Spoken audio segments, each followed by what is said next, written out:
Assalamualaikum Pak Hairi, gimana kabarnya hari ini? Sehat Pak? Waalaikumsalam Bu. Iya, alhamdulillah saya dalam keadaan sehat hari ini. Alhamdulillah Pak, saya ikut senang mendengarnya. Kira-kira ada apa nih? Kok tumben Bapak menghubungi saya? Ada yang bisa saya bantu Pak? Nah, itulah Bu, sebenarnya saya ini lagi ada sedikit masalah. Namun saya bingung nih Bu, mau mengutarakannya kemana. Kira-kira Ibu Aulia ada waktu nggak? Mohon maaf nih sebelumnya mengganggu waktunya dulu. Insya Allah Pak, kebetulan ini saya lagi jam kosong. Jadi apa nih yang sebenarnya mau dibahas? Iya Bu, alhamdulillah. Terima kasih sebelumnya Bu. Jadi begini Bu, beberapa hari kebelakangan ini saya sering merasa nggak nyaman nih. Nggak nyaman ya Pak? Kalau boleh saya tahu, definisi nggak nyaman yang Bapak maksud itu seperti apa ya Pak? Mungkin bisa dijelaskan dulu? Iya, saya ada kepikiran satu buah masalah nih Bu yang belum terpecahkan menurut saya ya. Jadi bikin saya nggak nyaman. Oh begitu ya Pak. Jadi apa yang saya bisa bantu untuk mengatasi ketidaknyamanan itu? Nah, saya berharap sih, Ibu dapat memberikan ketenangan saya mungkin setelah saya bercerita ini ya, keluh kesah ini ya, Bu. Baik, kira-kira masih ada yang lain yang ingin Bapak dapatkan? Nah, tentunya saya berharap akan mendapatkan solusi dari masalah ini sih, Bu, sebenarnya. Iya, semoga kita nanti bisa mendapatkan pemecahannya ya Pak. Amin ya robbal alamin. Jadi permasalahannya tadi seperti apa ya Pak? Mungkin Bapak bisa menceritakannya aja sekarang. Oke, jadi gini, Bu, beberapa hari yang lalu kepala sekolah kan sedang melakukan supervisi kelas nih. Ya. Waktu supervisi itu saya mendapat teguran dari kepala sekolah, Bu.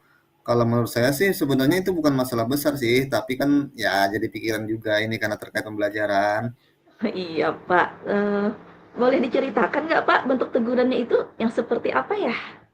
Gini Bu, Bapak Kepala Sekolah kemarin mengkritik saya terkait dengan proses kegiatan pembelajaran yang saya lakukan di kelas. Saat Mhm. supervisi itu, saya tidak menggunakan buku teks pelajaran dan beliau mengkritik hal tersebut. Beliau sih meminta saya untuk menggunakan buku teks pada pembelajaran berikutnya, baik untuk guru maupun untuk muridnya, Bu. Oh, jadi dari cerita Bapak, permasalahannya Bapak itu ditegur karena tidak menggunakan buku teks saat mengajar, benar begitu, Pak? Iya, Bu Aulia. Lalu bagaimana tanggapan Bapak terhadap respon dari kepala sekolah tersebut? Saya sejujurnya sih menyampaikan kepada beliau bahwa selama ini ketika saya mengajar, saya menggunakan berbagai sumber sih, Bu. Bisa dari Ya. buku referensi e-book, juga saya mendapatkan dari internet dan sumber-sumber yang lain yang menurut saya relevan. Bagi saya yang penting sih mengacu pada kurikulum. Ketika saya Mhm. sampaikan seperti itu, beliau agak kurang berkenan karena kata beliau, sudah lengkap menyediakan buku banyak di perpustakaan seperti itu dan ternyata malah tidak dipakai. Oh Sepertinya ya. beliau merasa usaha beliau selama ini untuk menyediakan buku perpustakaan atau buku teks di perpustakaan tidak dihargai sih ya sebenarnya Bu. Oh, jadi seperti itu ya, Pak. Jadi, Kepsek Bapak sudah menyediakan buku teks yang lengkap nih di perpustakaan, dan ternyata saat supervisi bukunya yang di perpustakaan itu tidak Bapak gunakan, gitu, Pak? Kalau begitu, saya mau bertanya dulu nih, jadi selama ini, dalam pembelajaran di kelas, Bapak benar-benar tidak pernah menggunakan buku teks ya, Pak? Iya benar sekali Bu. Seperti yang saya ceritakan tadi Bu, saya menggunakan berbagai macam sumber seperti e-book dan menayangkan video pembelajaran yang interaktif dan menyenangkan sih Bu.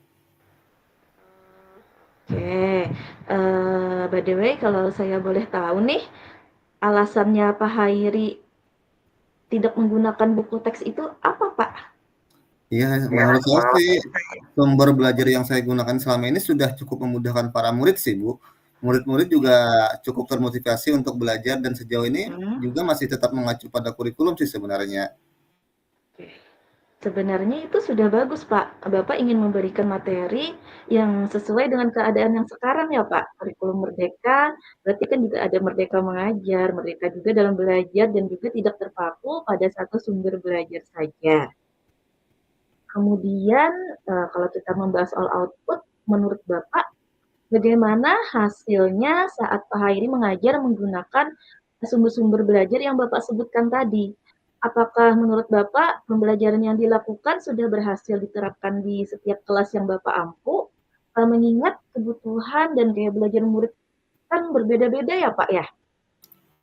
Ya sih, menurut saya sih masih ada memang beberapa murid yang hasil belajarnya masih kurang maksimal sih Bu. Masih ada Mhm. juga yang belum memahami materi yang saya sajikan. Karena mungkin gaya belajar mereka tidak sesuai dengan apa yang saya berikan di kelas ya Bu. Bisa jadi ya sebagian dari mereka kesulitan untuk mengikuti gaya mengajar saya sih, karena sebagian dari mereka memang harus belajar menggunakan buku teks, yang lebih suka membaca, tapi tidak suka melihat video seperti itu Bu. Iya, karena tadi berbeda-beda ya Pak. Bisa jadi Pak, mengingatkan murid itu nggak bisa kita samakan juga satu sama lain.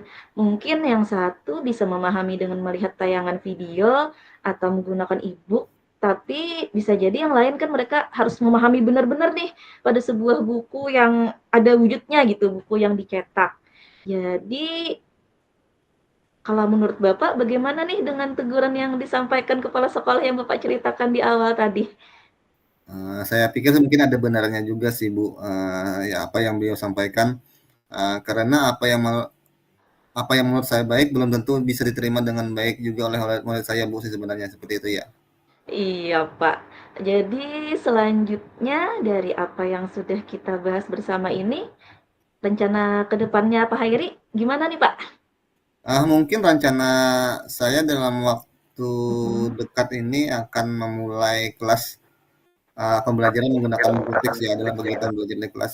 Di samping itu juga saya mungkin akan menemui kepala sekolah sih, bahwa saya setuju dengan saran yang beliau berikan, serta juga saya mungkin meminta saran dari beliau juga mengenai bagaimana pembelajaran yang baik dan benar itu seperti apa.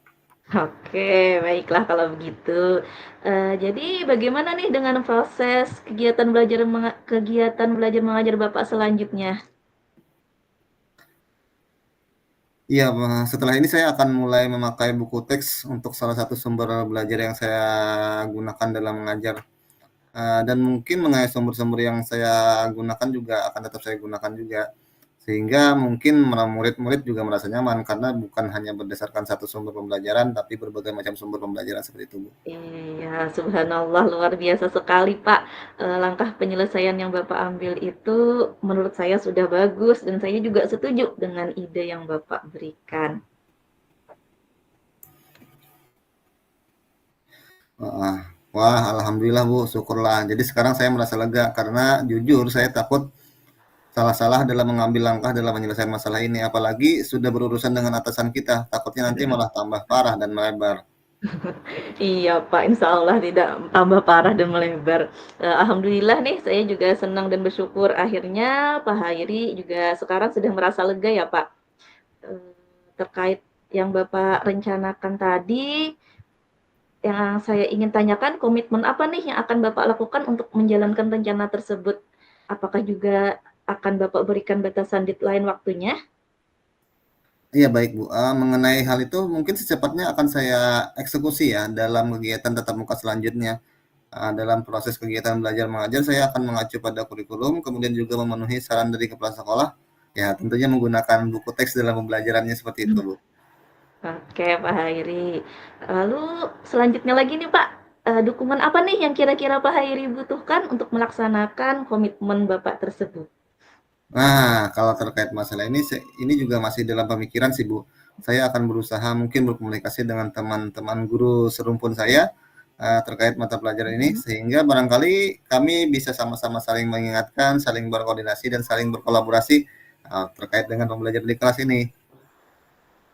Wah, ini ide yang bagus sekali, Pak. Semoga semuanya dapat segera terselesaikan ya, Pak, dan Bapak dapat kembali bekerja dengan suasana hati yang tenang dan nyaman.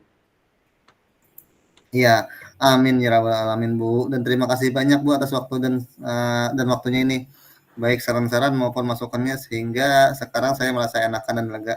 Semoga kita nanti menjadi guru-guru yang lebih baik dan bagus untuk murid sebenarnya Bu. Amin ya robbal alamin. Iya, sama-sama, Pak. Oke Bu, saya izin pamit dulu Bu, soalnya setelah ini sudah harus masuk mengajar lagi. Baik Pak, silahkan. Terima kasih Bu Aulia. Assalamualaikum warahmatullahi wabarakatuh. Waalaikumsalam warahmatullahi wabarakatuh. Oke.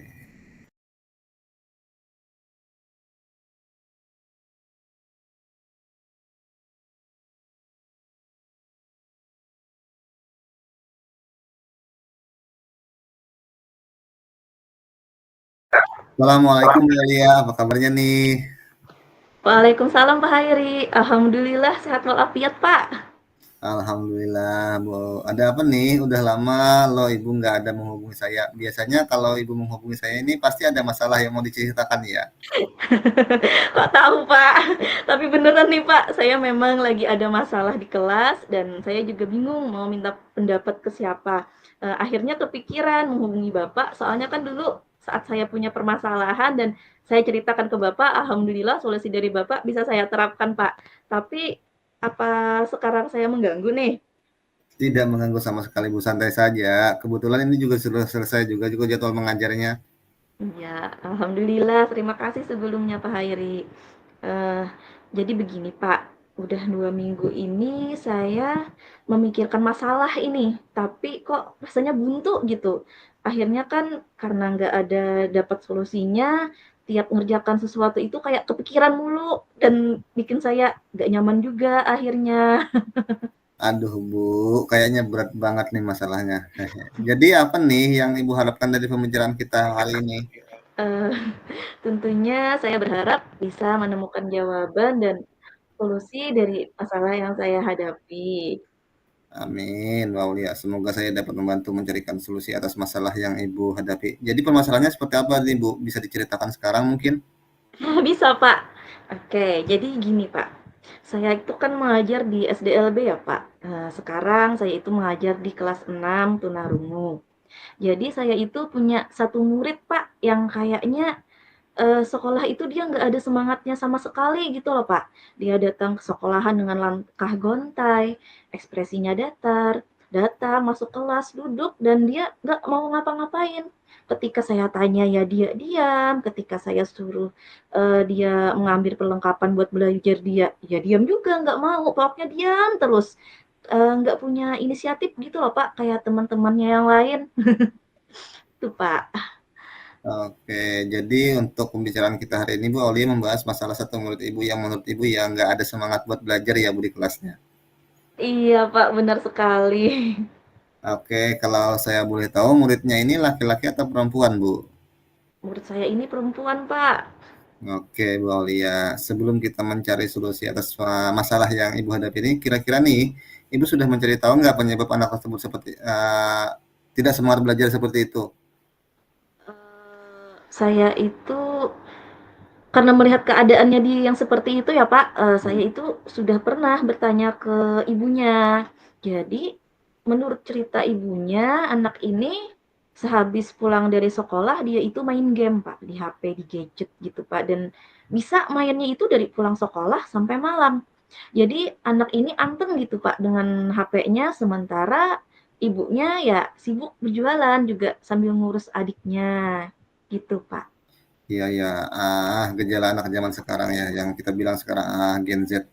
Pergaulannya memang tidak bisa lepas dari handphone. Selain itu kira-kira Bu menurut Ibu nih, apalagi yang mungkin jadi penyebab anak ini tidak semangat belajar di kelas ya Bu? Iya, saya kan kemarin masih penasaran juga nih, Pak. Akhirnya kan Mhm, saya tanya lagi nih ke ibunya. Ternyata dari cerita ibunya itu, anak ini setiap pagi dia nggak pernah mau sarapan. mhm Jadi mhm. dia itu berangkat dengan perut kosong ke sekolah. Nah, pada saat jam istirahat, baru dia mau makan bekal yang dibawanya dari rumah. Oke, jadi dari permasalahan yang Ibu ceritakan tadi saya dapat menyimpulkan bahwa, Mhm, murid Ibu ini mungkin ya, tidak bisa lepas handphone-nya pastinya di rumah, kemudian juga ketika mhm. mau ke sekolah tidak pernah mau sarapan ya, Bu? Iya, Pak, benar sekali. Tapi itu yang saya ceritakan tadi berdasarkan pengakuan dari ibunya ya, Pak. Soalnya saya juga nggak bisa nih nanya ke anaknya langsung karena dia memang nggak pernah mau menjawab apa yang saya tanyakan. Meskipun saya nanyanya pakai isyarat iya atau tidak, dia tetap nggak mau menjawab gitu loh, Pak. Mhm. Oke, dari kemungkinan penyebab itu utarakan tadi, tentu apakah Ibu punya rencana tindakan yang bakal Ibu lakukan dalam jangka waktu dekat ini, Bu? Dari penyebab-penyebab yang Ibu utarakan tadi. Iya, Pak, dari penyebab-penyebab yang saya dapatkan tadi kan akhirnya saya juga mikirin juga nih gimana ya menghadapi anak yang seperti ini gitu loh, Pak. Mhm. Yang rencana saya sih ada, yang pertama tentunya saya akan melakukan kolaborasi ya, Pak, dengan orang tuanya, berbicara dengan orang tuanya, bagaimana caranya agar bisa membatasi penggunaan handphone ini pada anak. Misalnya saja anak diberikan waktu kapan boleh main game dan kapan tidak boleh. Dan juga kita harus beritahu juga ke orang tua bahwa harus konsisten nih untuk menyimpan HP di tempat yang aman jika tidak sedang digunakan. Karena kan kasihan juga ya Pak untuk jangka panjang kalau sampai anak ketergantungan dengan HP. Iya, Jadi benar. dia itu kayaknya anak ini tubuhnya itu ada di sekolah tapi pikirannya itu ya jalan-jalan, mungkin bisa jadi pikirannya ya pengen main HP terus. Tuh. Nah, ini kan yang terkait dengan HP. Nah, selain itu juga saya ada juga sih Pak mikirin bagaimana kalaunya minta nih ke orang tuanya agar menyediakan sarapan buat anak sebelum dia berangkat ke sekolah. Karena kalau perut kosong itu lapar gitu ya Pak ya pasti susah kan buat konsentrasi belajar. Yang ada kepala malah pusing. Benar banget, Bu. Saya setuju dengan pendapat Ibu ini. Selain itu, apakah ada lagi yang akan Ibu rencanakan, selain yang di atas tadi ya, Bu? Eee, ada sih, Pak. Itu kan terkait dengan hubungan dengan orang tua ya, Pak, ya. Iya. Saya juga untuk ke diri saya sendiri nih, saya sepertinya juga harus memperbaiki pembelajaran saya di kelas, Pak. Mungkin lebih menerapkan pembelajaran yang terkait sosial emosional, tentang misalnya kesadaran diri pada murid, seperti menanyakan dulu bagaimana perasaan murid pada hari itu sebelum dia memulai aktivitas pembelajaran, atau juga melakukan ice breaking sebelum masuk ke pembelajaran inti. Juga saya kepikiran juga nih untuk menerapkan pembelajaran yang menyenangkan gitu, misalnya yang berhubungan dengan teknologi, seperti menampilkan video atau game interaktif. Ya, harapannya semoga murid saya bisa tertarik dan semangat untuk belajar. Ya, benar banget nih, Bu. Tapi jika saya boleh tahu, adakah rencana lain dari Ibu agar pembelajaran ini tidak hanya dapat digunakan untuk satu orang, Bu, tapi bisa juga digunakan untuk satu kelas keseluruhan, misalnya yang Ibu ajar ya di kelas? Iya bener ya Pak, tadi untuk satu orang ya Pak dan, mungkin, saya juga untuk keseluruhan, untuk murid-murid saya semuanya di kelas, saya juga harus menerapkan pembelajaran berdiferensiasi nih, yang mana saya memang harus memperhatikan betul-betul kebutuhan dan minat murid saya, sehingga saya dapat memberikan pembelajaran yang tepat untuk mereka semua. Mantap, luar biasa ini, Bu, menurut saya solusi dari Ibu Aulia. Saya juga setuju dengan apa yang Ibu utarakan ini. Terima kasih Pak Hairi, sekarang setidaknya saya merasa lebih tenang, karena apa yang saya utarakan tadi ternyata juga, sepemikiran gitu loh dengan Bapak. Iya, alhamdulillah saya juga merasa senang dan sangat bersyukur, Bu. Pada akhirnya Bu Aulia sudah merasa lega. Terus dari yang sudah Ibu rencanakan tadi, komitmen apa yang akan Ibu lakukan untuk menjalankan rencana Ibu? Misalkan kapan kira-kira ini akan dilaksanakan, dalam dalam minggu ini atau bulan depan? Iya Pak, tentu tentang, anak tadi secepatnya ya saya akan eksekusi Pak, yang pastinya kan saya akan langsung nih menghubungi orang tuanya untuk bisa bertemu dan mengobrol secara langsung. Karena takutnya kalau lewat sambungan telepon ada hal-hal yang tidak bisa tersampaikan dengan baik.